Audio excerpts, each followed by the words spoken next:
在华夏大地排不上号，去了东海之外的岛国，一跃成为妖怪之王。九尾狐与玉藻前，八岐大蛇与香柳，河伯与河童，这些熟悉的名字你是否听说过？上古时期中原大地存在着无数强大的妖魔，像什么饕餮、穷奇、青龙、朱雀，都是赫赫有名的存在，随便一个都有搬山倒海的力量。香柳作为共工的臣子，同样是一个可怕的凶神。山海经中曾有记载，香柳蛇身9头，食人无数，所到之处大地都会变成泽谷。香柳喷出的水又苦又辣，喝了就会嗝屁。它所制造的水泽基本上没有任何活物，是一个纯粹的损人不利己的凶手。香柳跟随共工南征北战，发动大洪水伤害百姓。半路上遇到正在治理水患的大禹，大禹虽然是人族，但作为人族首领，能在这神魔遍布的大荒里生存，实力深不可测。3下5除2就把香柳揍得半死，9个脑袋砍得剩下8颗，听起来好像很温柔，就砍下一个，其实是因为香柳这家伙浑身是毒，就连发出的臭味都能杀死路过的飞禽走兽，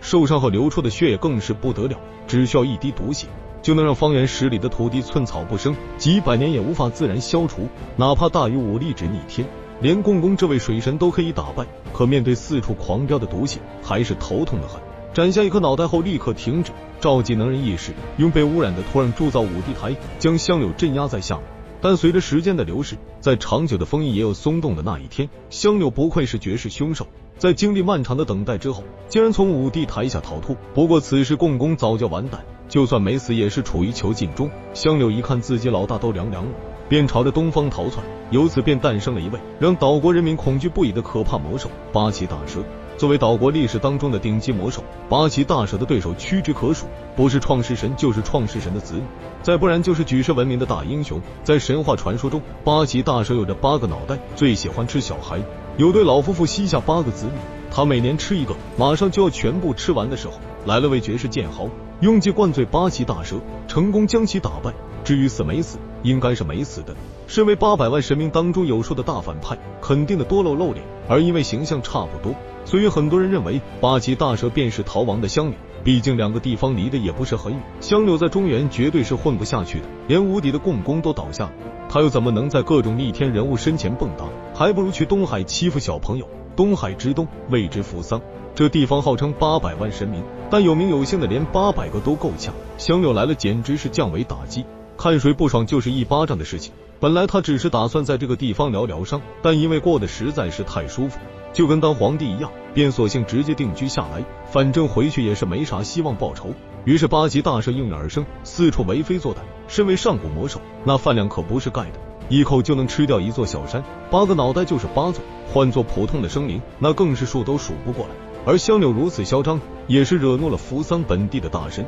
虽然比不了人才辈出的中原，但怎么也是有几个能拿出手的。香柳毕竟不是共工，实力足以称霸一方，但遇到强者也是很正常。同样有着相似的遭遇，在扶桑的各种大妖里，有一位风情万种的存在——白面金毛九尾狐狸玉藻前。传说在很久很久以前，天地初开，世间一片混沌，一团上升的阴气聚集到了一起，幻化成了一只妖狐。经历了漫长的岁月后，妖狐拥有了不死之身，它全身长着金毛，长长的尾巴分成了9股，人们将其称作金毛白面九尾狐。九尾狐在古代一直都是人气比较高的妖怪，狐狸精的形象向来被才子佳人所青睐。上古时期的九尾狐大部分居住在青丘，也是最正统的地方，不是天地人皇一般的角色都不配去青丘的九尾狐。此外还有着3个分支，分别是涂山氏、有苏氏、纯狐氏。涂山氏最为正统，形象都是正面形象，大禹治水就是娶了涂山的狐狸为妻，而有苏氏就是苏妲己的那个族群，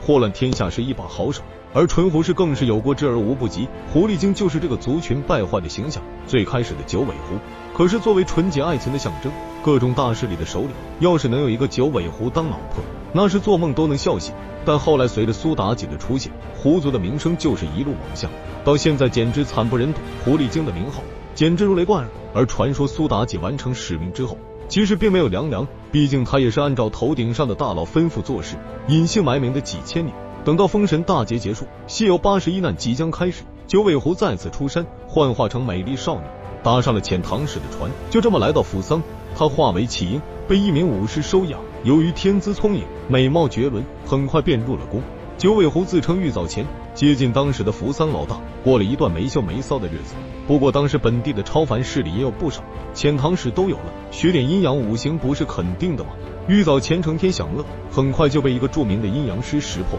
可识破是一回事，打得过打不过又是一回事。九尾狐虽然在中原算不上什么大妖怪，连跟香柳比都是差远了，但这不是山中无老虎，猴子就可以称大王了。面对什么阴阳师、封印师，九尾狐简直是乱杀。几十万大军中如入无人之境，最后是用10万大军作为祭品，无数修士组成惊天杀阵，用东渡而来的鉴真大师的法器才将九尾狐灭杀。可消灭了肉体，却消灭不了神魂。九尾狐的尸体化为杀生石，任何靠近的生命都会被无穷无尽的杀意所笼罩，变得残忍嗜杀。说一声可怕一点也不为过。而这杀生石不但无法破坏，就是能打碎也是没有人敢，因为传说当杀生石破碎的时候，九尾狐玉藻前会以更强大的姿态浴火重生，君临整个世界。而最后一位疑似东渡的超凡生物是河伯，身为江河湖海的地方神，按理说应该香火满满，过得无比滋润才是。毕竟各种在河边建立的村子都喜欢祭祀河伯，香火从来没有不足这一说。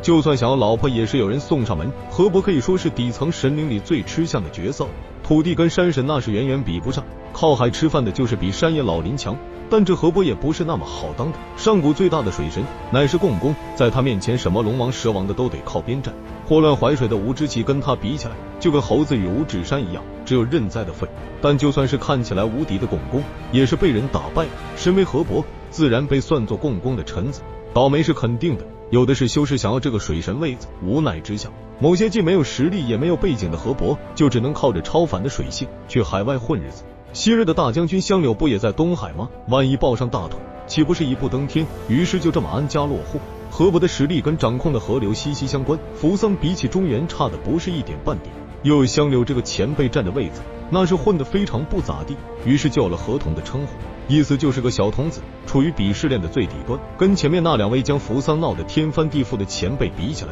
简直差了无数个10万8千里。香柳估计要是知道，肯定一口闷了，免得丢人现眼。做妖怪交有做妖怪的样子，都换成新手村了，可不得当个妖怪之王威风威风。那么对于这几位绝世大妖魔，你又有怎样的看法呢？本期神话故事就到这里，咱们下期继续。